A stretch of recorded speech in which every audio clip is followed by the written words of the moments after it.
ہم نے رب کے حکموں کو توڑا، ہم نے پرواہ ہی نہیں کی۔ ہم سمجھے دنیا میں آئے ہیں تو ہماری دنیا ہے، آوارہ ہوں، خواہشات نفس کے مطابق زندگی گزاریں، آنکھیں بے حیائی میں لگی رہیں، سوچیں آوارگی میں لگی رہیں، کان نغمے سنتے رہے، زبان جھوٹ بکتی رہی، ظلم و جبر کا بازار گرم رکھا، عصمتیں عزتیں پامال کرتا رہا، لوگوں کا مال لوٹتا رہا، حق غصب کرتا رہا، کلیجی اور دل چیرتا رہا، لوگوں کو زخمی کرتا رہا، لوگوں کے جذبات سے کھیلتا رہا، پرواہ نہیں کی کہ یہ دنیا ہے، امتحان گاہ ہے، چند دنوں کے لیے آئے ہیں، اللہ کے حضور پیش ہونا ہے، عملوں کا حساب ہونا ہے۔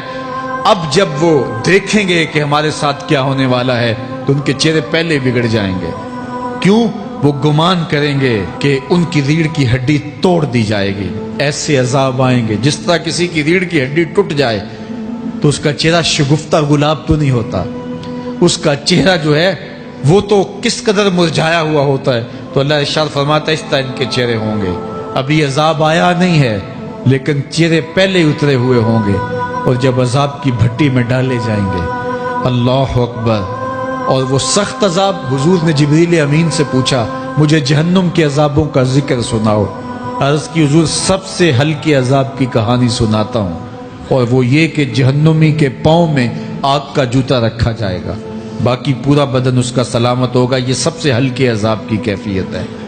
اب پاؤں میں آگ کا جوتا ہوگا، حدت، گرمی، شدت اتنی ہوگی کہ دماغ پگھل کے ناک اور کانوں کے راستے سے باہر آ جائے گا۔ پاؤں میں رکھے ہوئے جوتے کی گرمی دماغ کو ایسے چڑھے گی کہ وہ پگھل جائے گا اور ناک اور کانوں کے راستے سے باہر آ جائے گا۔ تو اللہ کے عذاب کے خوف سے چہرے بگڑ جائیں گے، حالت سلامت نہیں رہے گی۔ یہ بات ذہن میں رکھیں کہ اللہ جس کو جہنم میں ڈالے گا اس کو اس صورت میں نہیں ڈالے گا، یہ محمدی صورت ہے، یہ شکل اس کی چھین لی جائے گی اور اس کی شکل بڑی کر دی جائے گی۔ اس کا ایک ایک دانت احد پہاڑ جتنا ہوگا۔ احد پہاڑ کا پھیلاؤ 15 کلومیٹر پہ ہے، 15 کلومیٹر کا ایک دانت، اور 32 دانت کتنے ہوں گے تو منہ کتنا بڑا ہوگا۔ اس کو اتنا بڑا اس لیے کیا جائے گا تاکہ وہ عذاب کی تکلیف زیادہ سہے۔ 70 گز موٹی کھال ہوگی، اور کھال جل جائے گی تو اللہ قرآن میں فرماتا ہے ہم نئی کھال دے دیں گے تاکہ عذاب کی تکلیف اس کو گوارا کرنی پڑے۔ پھر چیخے گا، چلائے گا، ہائے مجھے پانی دو، پانی دو، پیاس کی شدت ہے۔ 70 سال تک تو اس کی کوئی آواز ہی نہیں سنے گا۔ 70 سال کے بعد داروغہ جہنم چیخ کر کہے گا کیا مانگتا ہے؟ وہ بولے گا مجھے پانی چاہیے۔ کہا جائے گا تو بے بھی ملتا ہے پانی۔ پھر داروغہ جہنم اسے پانی دے گا، کوکا کولا کی بوتل دے گا یا پیپسی تھما دے گا یا منرل واٹر کی بوتل دے گا؟ نہیں، قرآن بتاتا ہے اسے مائے حمیم دیا جائے گا، کھولتا ہوا پانی، اور وہ اتنا گرم ہوگا جب پینے کے لیے چہرے کے قریب کرے گا اس سے اٹھتی ہوئی بھاپ کی وجہ سے چہرے کی کھال ادھڑ کے اس کے اندر گر پڑے گی، لیکن اس کے باوجود اس کو پینا پڑے گا۔ اللہ فرماتا ہے یہ دنیا ہی سب کچھ نہیں ہے، سمجھ لیا یہی سب کچھ ہے، آخرت کو بھول گئے، صبح اٹھے کام پہ چلے گئے، شام آئے آوارگی میں چلے گئے، صدائیں آتی رہی حی علی الصلاۃ حی علی الفلاح، کوئی پرواہ نہیں کی، نہ پیشانیوں نے سجدے کیے، نہ سوچوں میں پاکیزگی آئی، زندگی یوں گزار کے چلے گئے۔ ایسے نہیں، کہا ایک وہ ہوں گے جن کے چہرے شگفتہ گلاب ہوں گے، ایک وہ ہوں گے جن کے چہرے بگڑے ہوئے ہوں گے۔ اللہ اکبر، کلا اذا بلغت التراقی، یہ تو قیامت کا منظر ہے نا، قیامت سے قبل بھی ایک منظر ہے، اللہ اس منظر کو بھی بیان کر رہا ہے، کلا اذا بلغت التراقی، ہاں جب جان گلے کو پہنچ جائے گی۔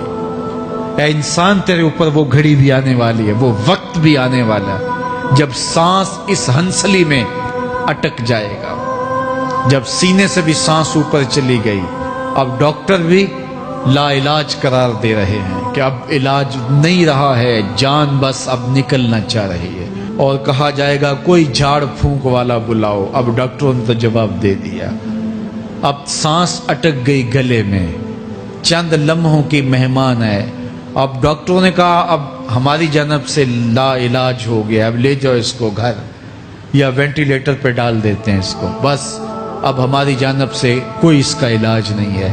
اب گھر والے روتے ہیں، کہتے ہیں کوئی جھاڑ پھونک والا لاؤ، کوئی دم والا لاؤ، شاید وہ کوئی دم کرے تو اس کی جان میں جان آ جائے. ڈاکٹروں نے تو لا علاج قرار دے دیا.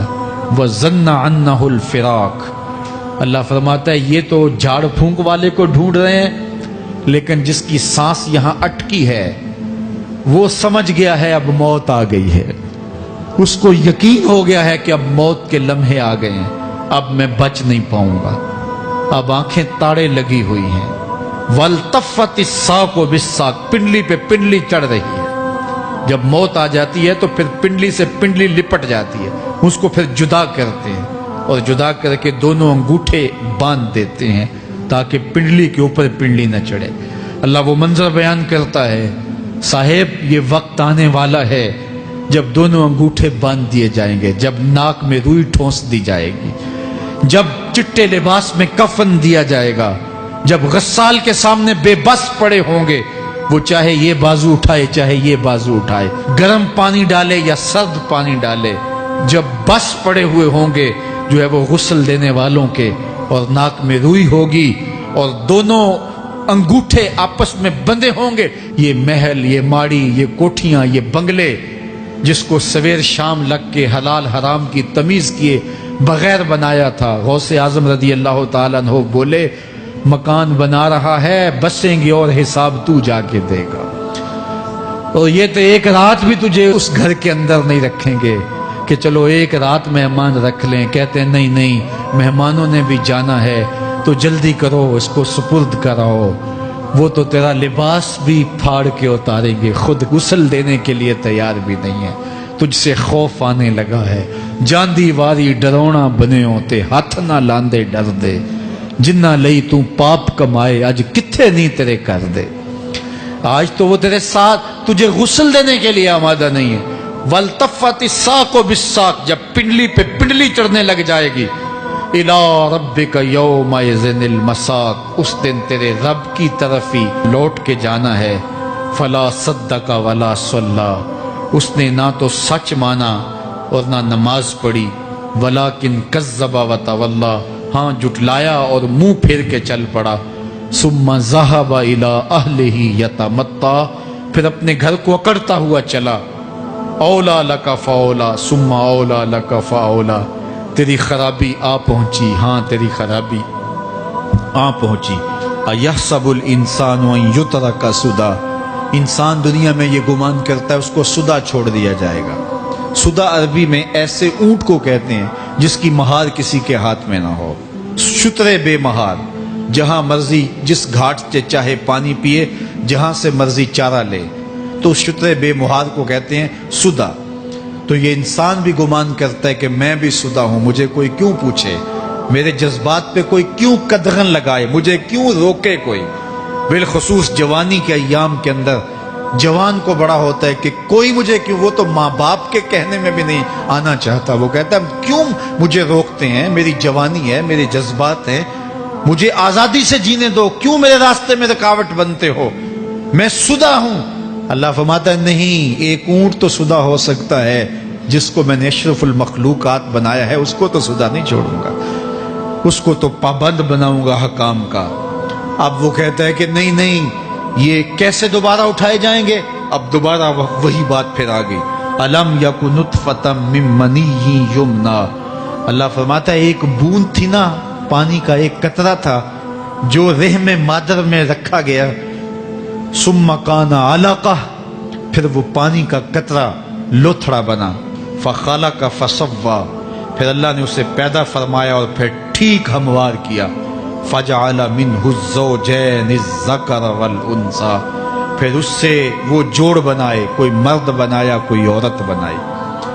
کہا اب غور کر، اب تیری آنکھیں دیکھتی ہیں، بجلیاں چمکتی ہیں، تیری زبان کا طوطی بولتا ہے، لوگ اشش کرتے ہیں تیری گفتگو پہ، تیری گفتار پہ صدقے جاتے ہیں، تیرے لہجے کے جمال کو دیکھتے ہیں، تیرے سینے کا زور، تیرے پنجوں کی طاقت، تیری دماغ کی تیزیاں اور تیری سوچوں کے اجالے، تیری زوردار ٹانگیں، تیرے کڑیل بازو اور تیری چوڑی چھاتی اور تیرے گلاب کی پتیوں جیسے ہونٹ، اے انسان یہ سب کچھ کہاں تراشا گیا؟ ماں کے رحم میں، اس تاریکی میں جو 3 پردوں میں تھی، تیرا سر تیرے گھٹنوں میں تھا، اور تیرے رب نے وہاں تیرے اندر نسوانیت یا رجولیت کی صلاحیتیں پیدا کی، تیری آنکھوں میں چمک پیدا کی، تیرے کانوں میں نغمے بکھیرے، تیری زبان کے پٹھوں پہ قوت ذائقہ رکھی،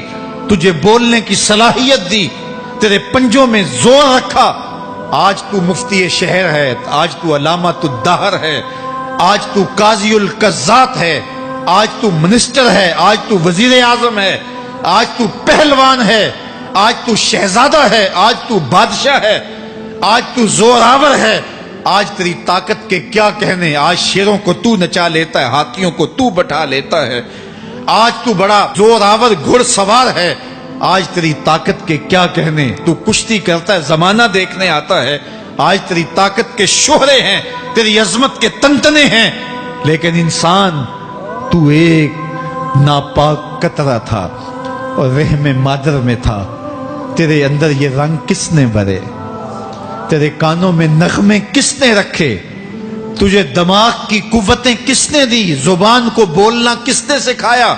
آنکھوں میں توانائیاں کس نے رکھی؟ تیری زبان کا طوطی بولتا ہے، یہ سلیقے کس نے دیے؟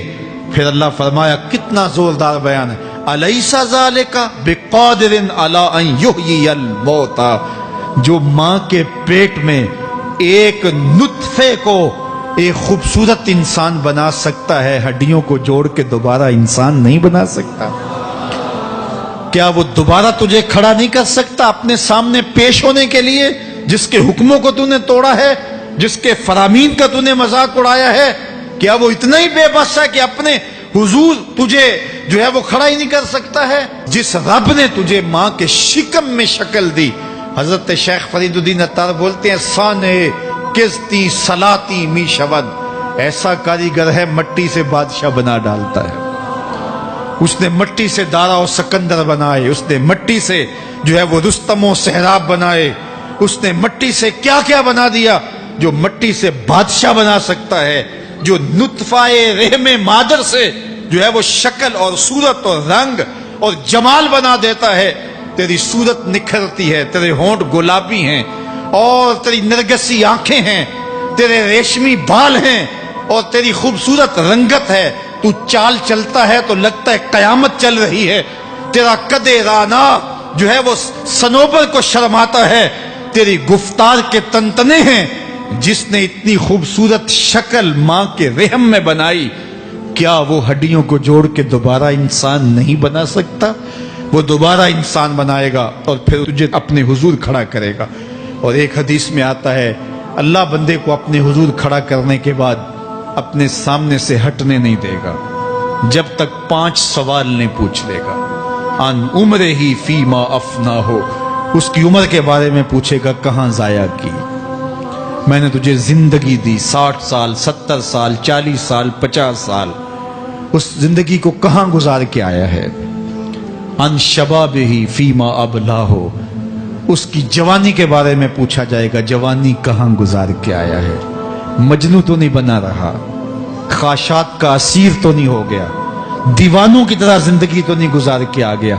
تیری جوانی کسی چوک میں تو نہیں گزری، تیری جوانی آوارگی میں تو نہیں گزری، ساری رات سوشل میڈیا کے اوپر گندگی اور غلاظتیں تو نہیں دیکھتا رہا؟ تیری زندگی گزری کہاں ہے؟ تیری جوانی گزری کہاں ہے؟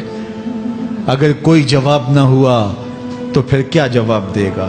اور وہ کتنا خوش نصیب ہوگا جو کہے گا، مالک میری جوانی سجدوں میں گزری، میری جوانی قیام میں گزری، میری جوانی رکوع میں گزری۔ میرے حضور فرماتے ہیں، سبعۃ یظلھم اللہ فی ظلہ یوم لا ظل الا ظلہ، 7 اشخاص ایسے ہیں قیامت کے دن جب کوئی سایہ نہیں ہوگا، اللہ ان 7 کو اپنے عرش کا سایہ دے گا۔ ان میں سے دوسرا شخص میرے حضور نے بیان فرمایا، وشاب نشأ فی عبادت اللہ، وہ جوان جس کی جوانی اللہ کی عبادت میں گزری۔ جوانوں، اپنی زندگی کو مالک کی دہلیز پہ لے آؤ۔ جوانی وہی ہے جو مالک کی چوکھٹ پہ گزرے۔ اپنے دل کا تعلق جوڑو، عشق کرنا ہے تو پھر آمنہ کے لال سے کرو۔ محبت کا رشتہ ان سے جوڑو، تعلق کا ربط ان سے قائم کرو، جوانی کو دین کی راہ پہ ڈالو۔ اللہ اکبر۔ سنو میرے حضور کا فرمان، انا حبیب اللہ، میں اللہ کا حبیب ہوں۔ پھر فرمایا الشاب التائب حبیب اللہ، جو جوان جوانی میں توبہ کرے وہ بھی اللہ کا حبیب ہے۔ آؤ اللہ کے حبیب بن جاؤ، اللہ کے حبیب بن جاؤ، اللہ کے حبیب بن جاؤ، اللہ کے محبوب بن جاؤ۔